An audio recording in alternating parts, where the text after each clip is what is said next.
Okay, we'll understand a process called build and deployment. Whatever that you see, that you are going to see for the next 10 minutes in this slide, that is all your DevOps engineer duty. Tomorrow when you join an organization, this is the same work that you will do. So please focus on this particular slide most importantly. Right, let's say the project is available. Okay, for a project, we know that two major teams are there. One is called as development team and the other one is operations team. Let's look from the development team point of view. Development team. What is development team? Development team consists of the developers. What developers will do? Developers will understand the requirements of the client and they will understand what application they want to design. Let's say mobile application they want to design. Okay. Now to develop this mobile application, what developers has to do? Developers has to write the code. Now in order to write the code, is it only one programming language that is available in the market? There are hundreds of programming languages that are available in the market. C, C++, Java, Python, Golang, .NET, PHP. There are hundreds of languages. So development team will decide which programming language they want to use, whether it is Java, .NET, Python, whichever it is. But 99% of the real-time projects are developed by using one programming language, which is called as Java. Java is such a big thing that is available in the market. Most of the projects, 99% of the projects will be developed by using Java only.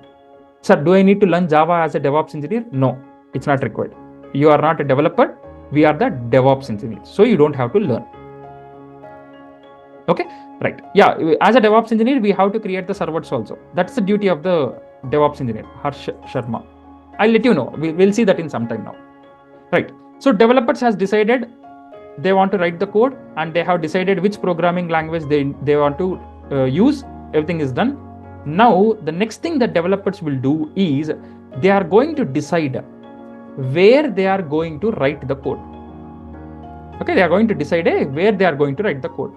They will have one common folder structure. Sir, let's say we are all the developers.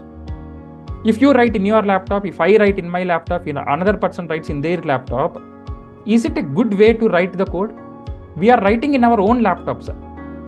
But is it a recommended approach? No. Why? Because we should take the code from each developer and then we should club it, we should send it to the testing team and then we should send it to the operations team. So in real time, what will happen is all the developers will write the code in a common folder which is created by using Maven. I'll show you that also in the Maven tool.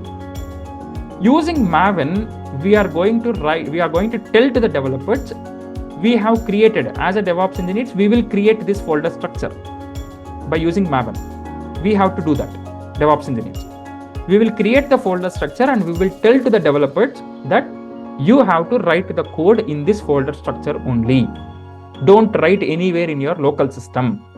You have to download this folder structure which we have created and you write everything in that. Right, that is what we will do. So Maven is a build tool which is used to create the project folder structure. Maven is a build tool which is used to create the project folder structure. We will understand further in the Maven classes also. Now, by using Maven, we have created the folder structure. In the folder structure, developers has written the code. Once developers has written the code, where they are going to send it, sir? Where they are going to keep the code? Once developers has written the code, they have to send the code to the GitHub repository. Now, directly, can you send the code to GitHub repository? No. If you want to send the code to GitHub repository, you need a Git tool. Git is also one tool which is required to send the code to work with GitHub. Okay. Now, who will do this? Development team people will do that.